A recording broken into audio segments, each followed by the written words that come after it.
The Order was originally formed as a means to go hand in hand and fight against the half-breeds. Humanity was at the time at war with the half-breeds, and they had a hard time surviving. The half-breeds were fewer, but they were definitely more powerful. At this point in the story, the Order has realized that in order for them to finally win the battle over the half-breeds, they have to commission the best weapon makers there are in the world to make the things that they need to fight whatever it was that they were coming up against. And that war that remains a status quo for the better part of 1,000 years suddenly changes with the Industrial Revolution, because now that equilibrium is changed by machinery and inventions. We started looking at what are the things that we think are interesting to propel something, to weaponize something. It took a lot of iteration to get something that had the craftsmanship of the period, but also you had this alternate technology that you had to integrate into just the basic assault rifle. There's definitely prototype weaponry at that time where some of the guns makers were developing automatic weapons out of their semi-automatic weapons. So we thought a rifle that was fully automatic was something that they would have figured out.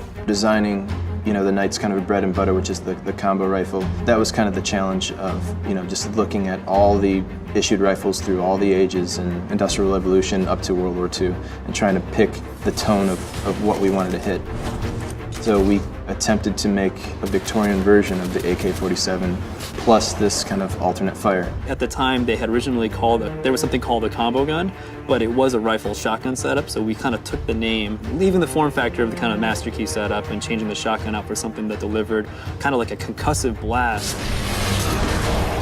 There's plenty of conventional weaponry that feels like it fits in that era, but then there's a little more kind of prototype weapons that are definitely kind of pushed in terms of what was available in the time. For years, I've been watching videos online of, thermites, this cool thing, and people don't really know much about it, but you ignite this aluminum oxide powder, and it turns into this big, sparking, thing that can weld, it can cut.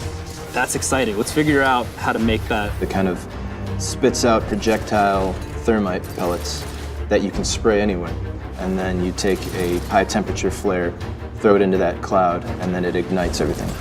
You could do it in that order, but what if you were to actually fire the flare first, set that up, and then spray the thermite after? It's got multiple different ways that you could play it. That's interesting. So we just kind of kept on going down that path of figuring out what things that maybe, don't get a lot of exploration in other games for weapon ideas. We wanted to make sure nothing felt contrived. So we went to a meticulous level of research and trying to find, as we're putting together these slightly fantastical devices, how we can make them feel grounded in the technology of the era. We were looking at Edison and Tesla, and so we said, okay, well, electricity has got to be something that we play with, and everything's being electrified at the time period, so let's put that in one camp. We've actually used Tesla as one of our main points of contact in the game.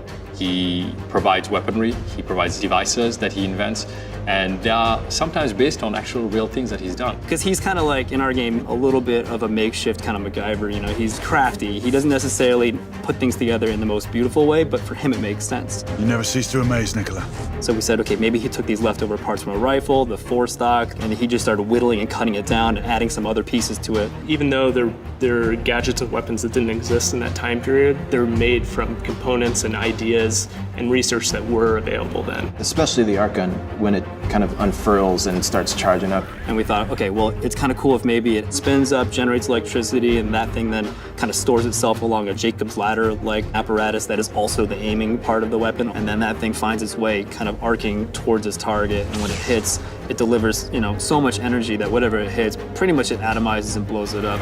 People were developing these gadgets at a breakneck pace and not really considering kind of the safety of the user. We wanted to make it feel like it's sort of on the edge of what is safe to wield. Especially some of the prototype weapons where part of the allure of them to us was that thing looks kind of unstable. That looks just as dangerous to the operator as it does to whoever's on the receiving end, So that's kind of some of the fun of the weapons. While they don't necessarily look comical, we try to always make them look, like I said, realistic and classy, that there's an element of kind of danger in some of them. They actually feel a little bit on the edge. This is for the players.